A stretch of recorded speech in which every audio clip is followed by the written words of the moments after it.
Shalom, selamat pagi Bapak Ibu dan jemaat yang terkasih di dalam nama Tuhan. Mari sebelum kita memulai aktivitas kita di sepanjang hari ini, kita kembali melanjutkan pembacaan Alkitab kita di dalam kitab Kejadian pasal yang ke-6, ayat yang pertama sampai ayat yang ke-22. Demikian firman Tuhan. Ketika manusia mulai bertambah banyak di muka bumi dan anak-anak perempuan dilahirkan bagi mereka, anak-anak Allah melihat bahwa anak-anak perempuan manusia itu cantik-cantik.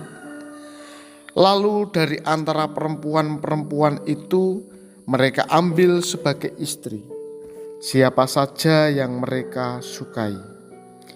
Berfirmanlah Tuhan, Rohku tidak akan tinggal di dalam manusia selamanya, karena manusia itu daging. Umurnya hanya akan mencapai 120 tahun saja.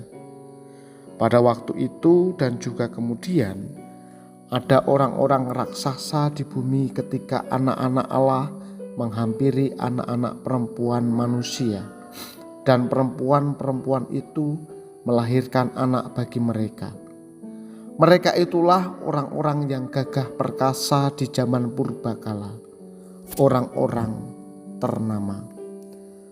Tuhan melihat betapa besarnya kejahatan manusia di bumi, dan segala kecenderungan hatinya selalu membuahkan kejahatan semata-mata. Lalu Tuhan menyesal bahwa Ia telah menjadikan manusia di bumi, dan hal itu memilukan hatinya.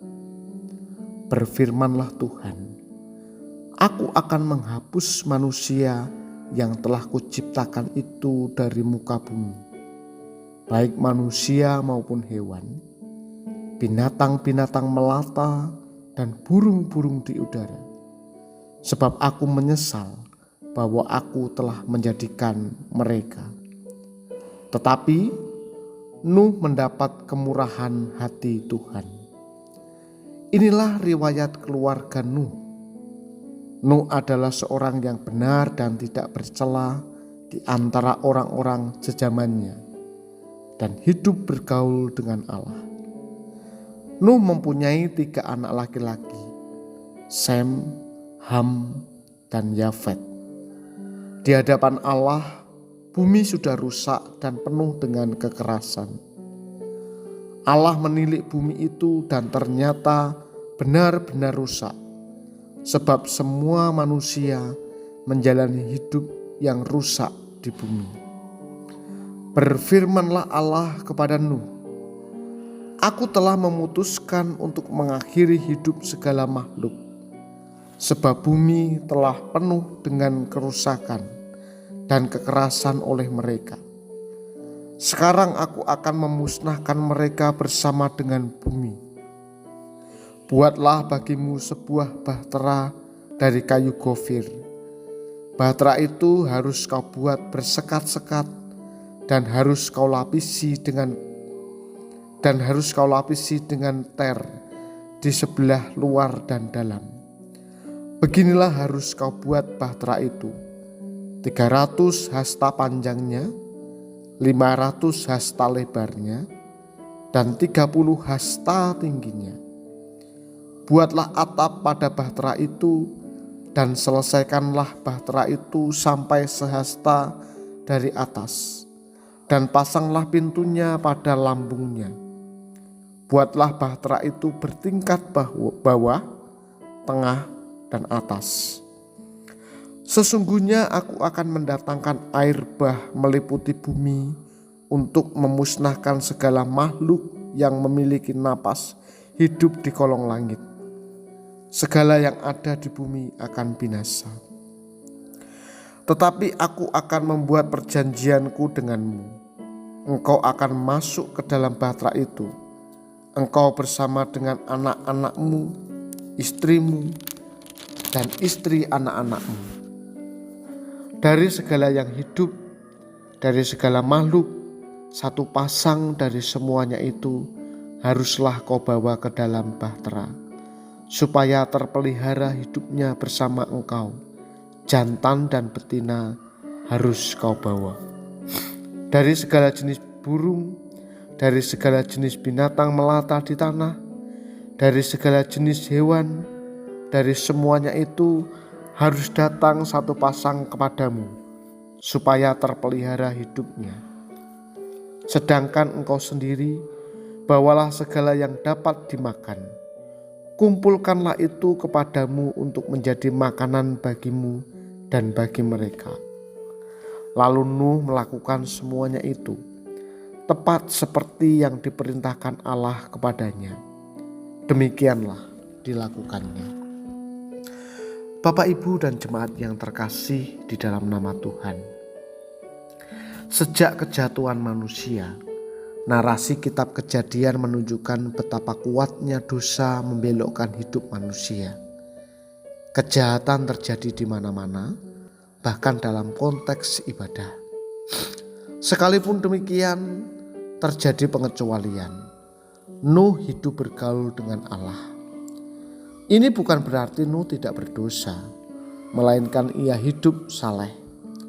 Tidak seperti orang-orang sezamannya. Ia menjaga perbuatannya tetap benar dan tidak bercela. Nuh adalah orang yang memiliki hidup beriman di antara orang yang tidak beriman. Dan ia memiliki hidup benar, bukan hidup cemar. Karena itu Allah memberikan kemurahan hatinya kepada Nuh, serta menyatakan rencananya atas dunia ciptaannya. Allah akan menghapuskan kejahatan dengan air bah, tetapi ia akan menyelamatkan Nuh dan keluarganya beserta sepasang dari segala makhluk yang hidup untuk memelihara kehidupan. Untuk itu Nuh diperintahkan untuk membangun bahtera yang besar. Nuh pun melakukan tepat seperti yang diperintahkan Allah kepadanya. Kesalehan Nuh terletak bukan saja pada hidup yang benar dan jauh dari kejahatan, melainkan juga partisipasinya dalam misi Allah menghapuskan kejahatan dari muka bumi. Demikian juga orang-orang percaya pada masa kini. Di tengah dunia yang bengkok, yang mencintai diri sendiri, uang dan hawa nafsu, kita dipanggil untuk mencintai Allah lebih dari semuanya itu. Sekalipun kita hidup di antara manusia yang berdosa, kita dipanggil untuk berjalan bersama Allah dan menjadi serupa dengan Kristus.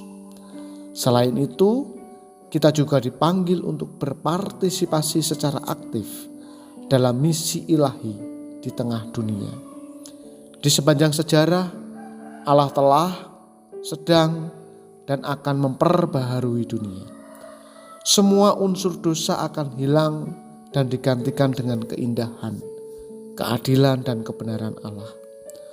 Orang percaya diutus untuk terlibat dalam misi tersebut dan menyatakan penyelamatan dalam kuasa kebangkitan Tuhan kita, Yesus Kristus. Kesalehan hidup bukan menjadi sama dengan dunia atau lari dari dunia, melainkan hadir di dalam dunia untuk membawa damai dan perubahan. Mari kita berdoa. Bapa di surga, kami mengucap syukur untuk hari baru yang Tuhan telah anugerahkan kepada kami. Pagi ini kami bersyukur untuk kesehatan, berkat pemeliharaan yang Tuhan anugerahkan bagi kami. Bapa di surga, sebelum kami melakukan aktivitas kami mau menyerahkan tubuh, jiwa, dan roh kami ke dalam tangan kasih dan pemeliharaan-Mu. Berkatilah kami di sepanjang hari ini, agar hidup kami senantiasa memancarkan terang kasih-Mu. Bapa, kami pun berdoa untuk umat-Mu di GKMI Salatiga maupun cabang-cabangnya yang saat ini sedang menderita sakit, baik di rumah maupun di rumah sakit, baik usia yang sudah lanjut maupun mereka yang masih produktif. Tuhan, kami berdoa biarlah tangan Tuhan menjamah mereka satu persatu, menyembuhkan dan memulihkan keberadaan mereka, sehingga mereka dapat kembali melakukan kegiatan mereka. Kami juga berdoa menyerahkan anak-anak Tuhan yang saat ini masih studi. Tuhan memberkati, biarlah mereka Tuhan berikan hikmat, kepandaian dan kecerdasan. Kami pun berdoa untuk jemaat Tuhan yang bergumul dalam perekonomian. Mari Bapa Tuhan berkati pekerjaan mereka agar mereka mendapatkan berkat melalui pekerjaannya dan dapat mencukupkan kebutuhan setiap harinya. Terima kasih Bapa di surga, kami bersyukur untuk hari ini dan kami akan melakukan kegiatan kami sepanjang hari ini. Biarlah sukacita surga menyertai kami semuanya. Hanya di dalam nama Tuhan Yesus Kristus kami berdoa dan mengucap syukur. Amin. Selamat beraktivitas Bapak Ibu semuanya.